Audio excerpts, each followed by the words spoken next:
안녕하세요. 춘천에서 부동산 중개와 경매 매수 대행을 진행해 드리고 있는 부자빠 부동산 이준호 소장입니다. 오늘 소개할 물건은 횡성군 안흥면에 있는 주택입니다. 감정가가 1억 5,900만 원이 넘고 이번 입찰가 24%인 3,839만 2천 원에 진행하는 물건입니다. 이 물건은 법정지상권 물건으로 경매 고수의 방법을 쓰셨던 물건입니다. 경매가 이런 매력이 있다는 것을 알려드리는 케이스로 준비했습니다. 지금 이 물건은 주택에 대한 경매 사건이지만 자세히 보면 그것만이 아닌 경매 방법 중 고수의 느낌이 나는 물건이죠. 사건 내역을 보면 토지주가 2017년에 농협에서 대출을 받고 2018년에서 19년쯤 이 주변 토지에 주택과 농업용 창고 시설 등을 설치했습니다. 그런데 이거 하나만 한 게 아니라 한 번에 너무 많이 건물이 지어지면서 자금이 문제로 본 물건이 있는 토지가 경매에 들어갔습니다. 보통 이렇게 크게 개발을 할 때 종종 나오는 문제들이죠. 그때 2021년에 낙찰을 받았는데 그때 당시 이 물건을 조사했던 낙찰인도 이 물건에서 냄새를 맡으신 것 같습니다. 돈이 될 냄새인 거죠. 2017년 대출을 받을 당시 당연히 토지 위에 건물이 없었고 그 후 그 대출금으로 건물을 지은 건데 그게 2019년이라고 하면 대출받을 2017년에는 건물이 없었으므로 이게 경매로 진행이 되면 그 토지 위의 건물은 법정지상권 성립이 안 됩니다.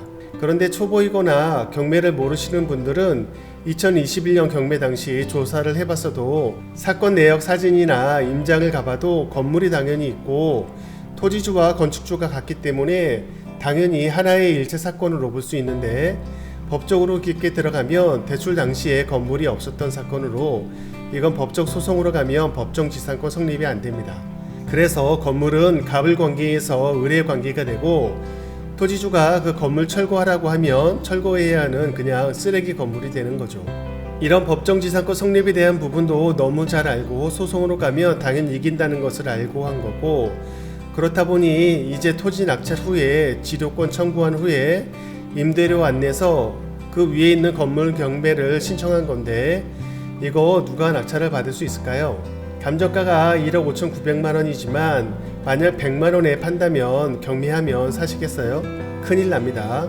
이거 낙찰받은 사람은 건물만 있는 거고 그렇다 보니 낙찰받고 토지주가 건물 철거하세요 하면 그냥 철거해야 합니다. 법적 소송에서도 승소 판결이 났습니다. 쓰지도 못하는 쓰레기인데 철거 비용까지 들여 철거까지 해서 그냥 줘야 하기 때문에 이건 낙찰받을 사람이 아무도 없죠. 그럼 누가 낙찰을 받을까요? 당연히 경매의 승자, 경매 고수가 받으면 되는 거죠. 그럼 토지가 자기 거고 위에 있는 건물도 자기 거니 그냥 완전체가 되는 겁니다. 그럼 이 건물은 엄청 싸게 낙찰받은 후 전체를 그냥 팔아버리면 수익이 크겠죠. 토지가 420평 정도 크기에 건물이 두 채가 있는 이 물건이 지난번 토지만 8천만 원쯤에 낙찰이 됐고 이제 이 주택은 아무도 들어올 사람이 없으니 그냥 2천만 원 정도에 낙찰이 된다면 1억에 이걸 다 소유할 수 있게 되는 겁니다. 이런 게 경매의 매력이죠. 그럼 경매 정보지를 보면서 설명드려 보겠습니다. 사건 번호 원주 2개 202 타경 502503 주택으로 되어 있고요. 감정가가 1억 5,900만 원이 넘고 지금 입찰가 24%인 3,800만 원이 조금 넘습니다. 건물 면적은 60평 정도로 나오고 있습니다. 매각기일은 2023년 8월 28일 월요일 10시고요. 특히 주의사항이 있으니까 이거를 법정지상권만 건물만 입찰한다는 거 꼭 체크하셔야 되고요. 등기 권리를 보시게 되면 소유권 이전 후에 강제 경매 사건으로 특별한 건 없이 말소되는 그런 거라고 보시면 되겠습니다. 임대차도 없기 때문에 지금 그런 문제도 없는 아무 문제 없는 물건으로 보시면 되고요.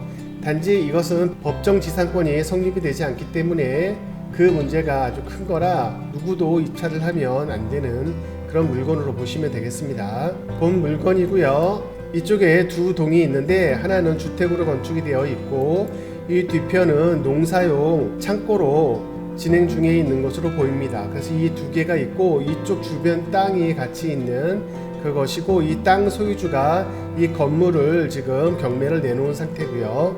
이 건물이 지금 그 전 소유자의 물건이기 때문에 경매로 지금 나온 상황입니다. 보시게 되면 이쪽 주변이 이렇게 몇 채가 지금 지어져 있는데 이것을 같은 소유자가 다 개발을 한 것으로 보입니다. 그래서 2017년에 이렇게 땅이 아무것도 없었을 때 대출을 받고 그 돈을 가지고 지금처럼 이제 건물을 지은 건데, 이렇게 많이 짓다 보니까 아무래도 자재비도 많이 들어가고 그렇다 보니 돈이 부족해져 가지고 경매가 나온 사건입니다. 여기 세 개의 물건도 지금 보면 이런 식으로 짓다가 만 상태로 멈춰져 있는 상태고요. 여기 셋째가 짓다가만 멈춰져 있는 상태로 자금이 부족해서 지금 경매가 진행이 됐다고 보시면 될 것 같습니다. 이렇게 토지가 넓고 여러 채의 건물들을 한꺼번에 진행을 할 때 큰 자금이 들어가기 때문에 자금 설계를 잘 하셔야 되는데, 여차하면 이런 식으로 부도가 나는 경우들이 좀 많이 있습니다. 그래서 주택을 짓거나 그럴 때도 한두 채를 짓고 팔고 한두 채를 짓고 팔고 그런 식으로 해야지, 한 번에 이렇게 많이 지으면 지금처럼 경매를 당하는 상황이 발생이 되는데, 이번에가 그런 케이스라고 보시면 되겠습니다. 하여튼 이번에 이 토지를 낙찰받았던 이분이 지금 이 건물을 신청한 건데, 이 건물을 낙찰받은 사람이 아무도 없기 때문에 혹시 모르지 초보자가 또 들어올 수도 있긴 하지만 결과적으로는 대금을 미납할 겁니다. 그래서 이 건물하고 지금 이것은 굉장히 낮은 가격으로 이 토지주가 낙찰을 받는다면 전체 완벽하게 토지와 건물을 한 사람이 소유가 될 것이고, 이것을 팔게 되면 꽤 수익이 크게 나올 수 있는 그런 물건이라고 볼 수 있겠습니다. 이건 경매 고수가 계획을 잘 짜서 했던 거라고 보면 되고, 이런 것으로 경매에서 수익을 낼 수 있는 방법이기 때문에 오늘은 이 방법을 소개해 드렸습니다. 감사합니다.